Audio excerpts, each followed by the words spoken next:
இன்னைக்கு ஈவினிங் வெளில வந்தப்போ தான் இந்த அழகான விஷயம் என் கண்ணில் மாட்டுச்சு. அப்படியே பஞ்சு முட்டாயை வானத்தில் ஒட்ட வச்ச மாதிரி அவ்வளோ அழகாக இருந்துச்சு கலர்ஃபுல்லாக.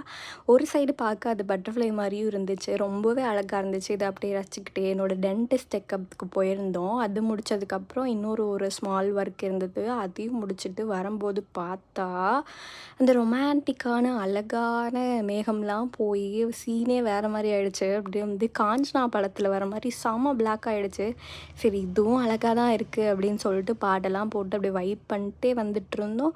பார்த்தா ஒரு இடத்துல செம்மையாக மழையில் மாட்டிக்கிட்டோம். ஒரு 1/2 கிட்டத்தட்ட அந்த சூப்பர் மார்க்கெட் கிட்ட நின்றுப்போம். மழை விட்றாப்லே தெரில. அப்புறம் வந்து எல்லா கரண்ட்டும் ஆஃப் ஆகிடுச்சு. சரி அந்த இடி மின்னல் அந்த வெளிச்சத்துலேயே வந்து கண்ணு தெரியாமல் ஒரு குத்து மதிப்பாக ஓட்டிகிட்டு போயிட்டுருந்தோம் நானும் என் தம்பியும். அதுக்கப்புறம் வந்து வீட்டுக்கு ஒரு வழியாக நனைஞ்சிக்கிட்டே வந்தாச்சு. வந்துட்டு அப்புறம் வந்து ஹாட்டாகவும் இருக்கணும், ஒரு மாதிரி ஹெல்த்தியாகவும் இருக்கணும் அப்படின்னு சொல்லிட்டு யூடியூப் பார்த்து இந்த பம்கின் சூப் பண்ணிட்டு குடிச்சிட்டு அன்றைக்கி டேவை முடிச்சுக்கிட்டோம்.